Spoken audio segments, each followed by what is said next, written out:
Let's start turning these assets into something interesting. In this lesson, you will learn how to perform some basic edits on your footage. When you think about editing from a more global perspective, there are some distinct processes that you go through.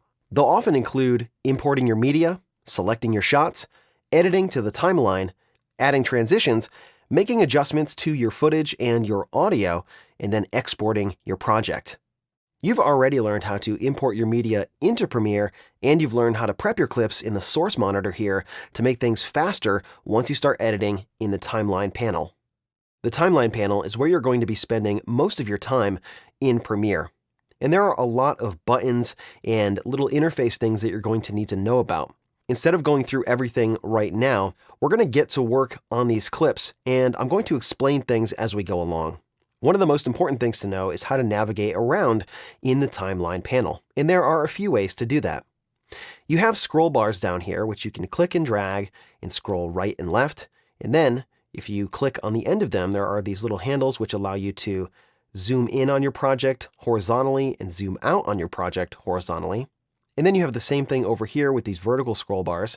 You can zoom in on the audio tracks. You can zoom in vertically on the video tracks as well. And then you can take these and scroll up and down. I find that process fairly tedious, and it's much faster for me and probably you to use the mouse. You can use the mouse scroll wheel and some keyboard modifiers to do all of those same functions. For example, if I want to zoom out, I would hold down Alt on the keyboard and then move the mouse scroll wheel back. If I want to zoom in horizontally, I hold Alt and then I scroll forward. And when you do this, it zooms in wherever your mouse is located. So if you want to zoom in over here, you put your mouse over here, you hold Alt down, and then you scroll in. It doesn't always zoom around the playhead. So if you want to zoom in where the playhead is located, you have to move your mouse over here and then zoom in. Now to move right and left horizontally, you can hold the Control key down and then use the scroll wheel, and then you can scroll right and left. If you want to scroll up and down vertically, all you do is just use the mouse scroll wheel. If you're up here in the video tracks, it will scroll up and down through the video tracks, and if you're down here in the audio tracks, it scrolls up and down in the audio tracks. If you want to zoom in vertically, what you can do is move your mouse right over here and then use your scroll wheel, and that will zoom in on these individual audio and video tracks. So most of the time when I'm moving around in the timeline panel, I'm going to be using my mouse scroll wheel.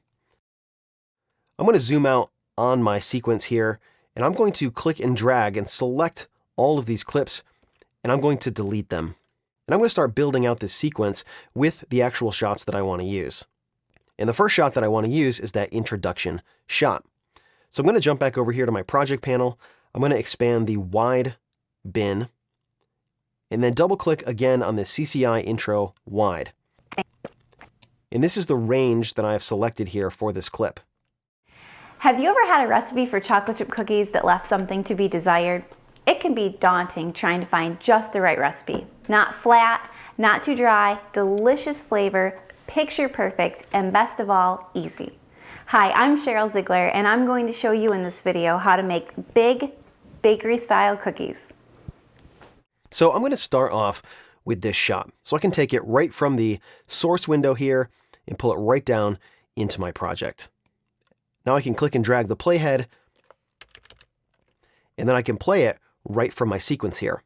Now, to play and pause your sequence, you can use the space bar. Have you ever had a but you may find it more convenient to use the J, K, and L keys. The L key plays forward. Recipe for chocolate chip cookies that left something to be the desired? K key stops, and the J key plays backwards. The cool thing about using these keys is that if you double tap them, it can be daunting trying to find just the right recipe. You can play at 2x speed. You can also play at 3x speed. Not flat, not dry, delicious flavor, picture perfect, and that's all easy. And that can be really useful for navigating through your sequence. The other reason why you probably want to keep your hand over on the right side of the keyboard using the JKL keys is because a lot of the other keyboard shortcuts are going to come from this area. The IO keys, for example, are just above the JKL keys, and you can reach the Control key and the Alt key with your thumb. So it's a very convenient spot to keep your hand. Let's take a look at this clip right from the beginning. If I press the home key, it's going to take me all the way back to the beginning of this sequence. Have you ever had a recipe for chocolate chip cookies? Now, at the very beginning of this sequence, there's a little bit of space that I want to get rid of. I want to trim up the beginning of this clip. Now, I could have done that over here in the source window and then pulled that back into the project, but it's going to be much easier to get a general in and out point for your clips and then finesse the timing once you've pulled that clip into the timeline window, so you can see how it looks with the other shots. So if I move my playhead back to the beginning, and if I zoom in on this by pressing the plus key, it'll actually zoom in right where the playhead is positioned. So what I want to do is trim up the beginning here. And if I hover my mouse over the edge of this clip, it changes from a selection tool to a trim tool. You can see I have this little red arrow pointing to the right. So if I click this and I drag this to the right, what that's going to do is perform a trim. This is a basic trim function. I didn't move the clip. What I did was I changed the start position for this clip by clicking the end of it and then dragging that forward. I can also jump to the end of my clip here and then trim up the end bit here by clicking and dragging to the left.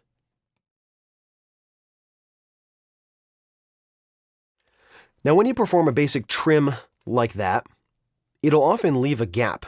You can see that originally this was back here, and then when I made that trim, you can see that now I have a blank spot. Sometimes this is what you want, but more times than not, what you want to use is a ripple edit. What a ripple edit does is perform the same kind of trim, but then everything after that trim, or everything to the right of it, gets scooched down the timeline to basically fill in the gaps. So let me show you how that works. I'm going to grab the end of this clip here and then drag it back to where it was. And now, when my mouse is hovered over the edge of this clip, I'm going to hold the Control key down. And now the tool is going to change from a trim tool to a ripple edit tool. And now when I click and drag this to the right, watch what happens. Well, it didn't look like anything happened. Let me undo that. And I'm going to zoom out here. Now watch again. I'm going to click and drag to the right. Did you see what happened? The whole clip got scooched to the left. It basically filled in the gap for me. And this is called a ripple edit. Now, you can switch to a ripple edit tool if you want by hitting the B key. And that will change the tool to a ripple edit tool. I don't find it particularly useful to change tools like that because the ripple edit tool doesn't allow you to make lasso selections, which I do quite frequently. So I'm going to change this tool back to the selection tool by pressing the V key. And you can see that in the tools panel here, it changed back to the selection tool. With that little edit there, what I've done is clean up the beginning.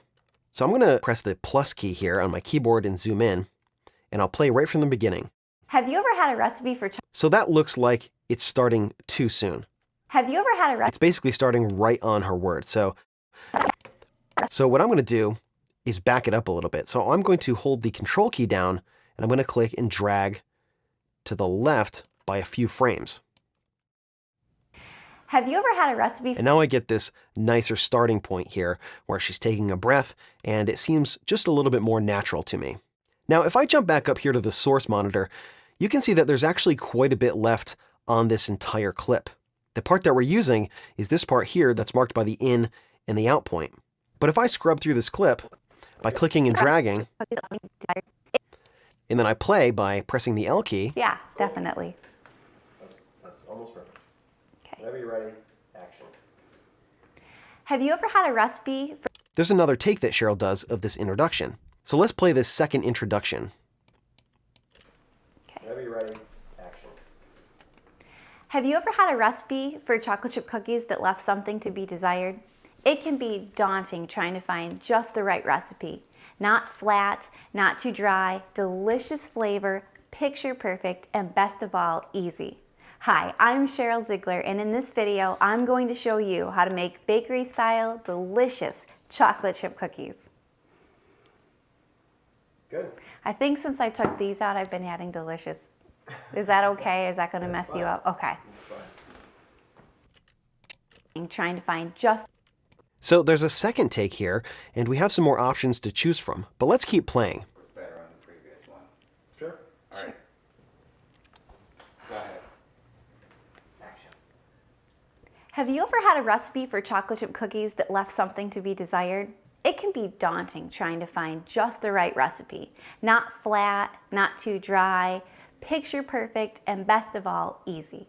Hi, my name is Cheryl Ziegler, and in this video, I'm going to show you how to make big bakery-style chocolate chip cookies. So I like the last take that Cheryl did, and what I'd probably do is use just the end bit from where she says, "Hi, my name is Cheryl Ziegler." So what I could do here is scroll to that point. So it's right about here. I'm going to mark another in point.